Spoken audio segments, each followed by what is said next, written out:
with different philosophy of mysticism, with different agendas. Some of the martial arts groups have their their headquarters back in Indonesia, not in Timor. These, coupled with unemployment, with manipulation, resulted in this powder keg we have in Timor with the youth. But that is a very, very small percentage of the youth, because the vast majority were not at all involved. And a lot of youth activities centering in peacemaking in Timor, youth organizing at all kinds of activities at the national level, village level, community level, in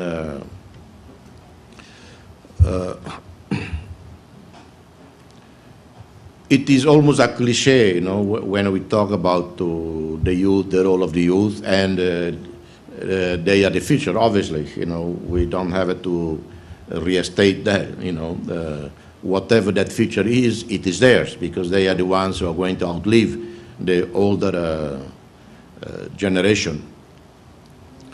The problems in 2006 is not really ethnic, let alone religious, or even the conflict we had with Indonesia was not religious based, even though Timor is Catholic, predominantly, Indonesia predominantly Muslim. One thing I always told in Washington to our friends in the US Congress, well, Suharto never discriminate when it comes to violence. Whether you are Muslim, you are Catholic, you are Protestant, as long as you disagree with him. And actually, over the years, the biggest victims in Indonesia were the most Muslims of Indonesia, and that's Acehnese. You know the history of Aceh. And the most privileged people in Indonesia for many years in that largest Muslim country in the world were Catholics and Christians, held a lot of power. The best universities were Protestants or Catholics. The top commanding officer invading Timor in '75 was a devout Catholic general, Benny Murdani. So it has very little to do with religion. And the one thing that we are proud of in East Timor is that we never manipulate religion one way or another, like demonizing Indonesians as a people or as Muslims just because we are invaded. Never. And not one single Indonesian civilian was killed by the resistance. Not one in 24 years. We were extremely careful in that. And that's why today reconciliation with Indonesia has been went so well. Thousands of Indonesians living in Timor still. Thousands of Timorese still go back and forth to Indonesia. Precisely because we never fall into the trap of playing with religion, manipulating religion for the sake of a cause.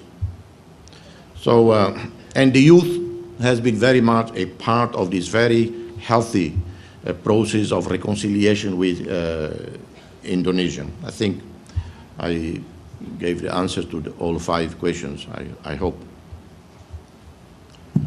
Thank you so much, President Horta. I couldn't take any more questions. Before I call on our host and our vice chair to close this forum, may I invite President Jose, if you have any other last words to give to us. I think you have enough of hearing me. I want to again, Gus, yourself and everyone in IID, to RC, all of you who pioneer IID and upset,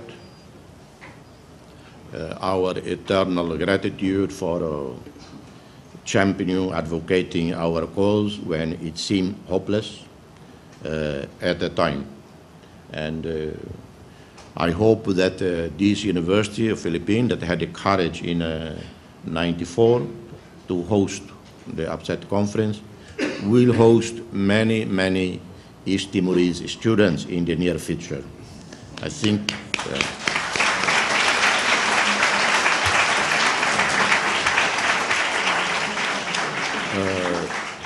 tomorrow, Foreign Minister Zacarias Costa will sign an agreement with the Philippine counterpart on education, among others, to contemplate the sending to the Philippines in a trilateral arrangement, Philippines hosting the students, the Timorese side paying most of it, I think, the US side provide English training in Timor before the students come to the Philippines.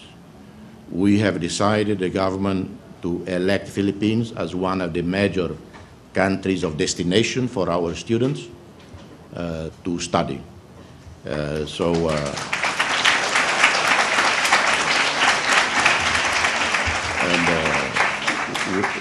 We hope to see here in this campus, but in others, in Ateneo, and La Salle, and others. No, we don't. I know, like everywhere else, there are rivalry between universities, but we will thank any university in this country that is of exceptional standards, because we are not going to send also our students to bogus universities.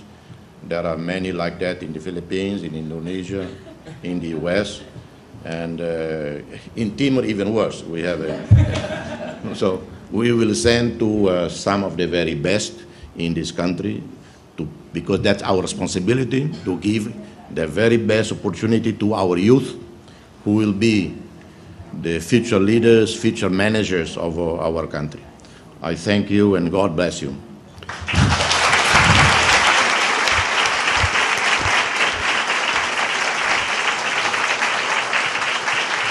Thank you, Jose. Now you know why Jose is one of the foremost diplomacy teachers in this region. May I now call on the Dean of the UP College of Law, Dean Mavic Leonen, to close these remarks. Your Excellency, President Jose Ramos-Horta, members of the community, my fellow colleagues in the faculty, Mr. President, I want you to know that you are in the very best university in the Republic of the Philippines.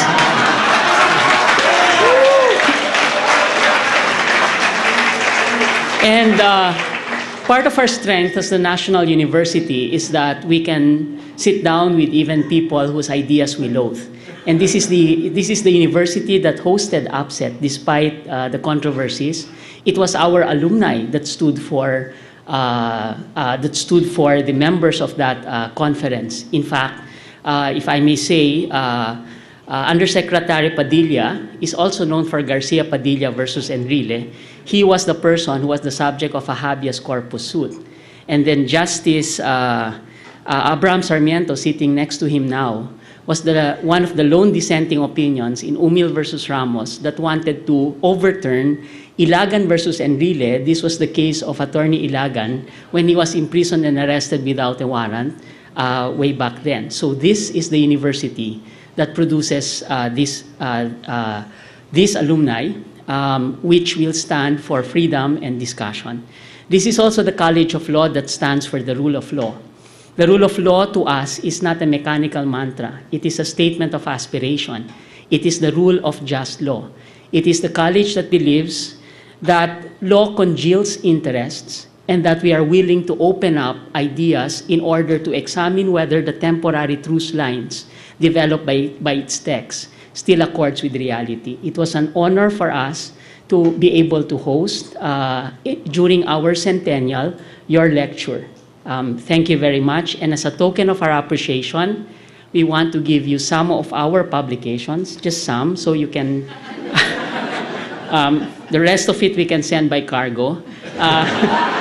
But as a token of our appreciation, this is a coffee table book created by the UP system, containing a lot of the ideals of our university. It is the works of the national artists coming from the University of the Philippines, and we have books coming from the UP Law Center.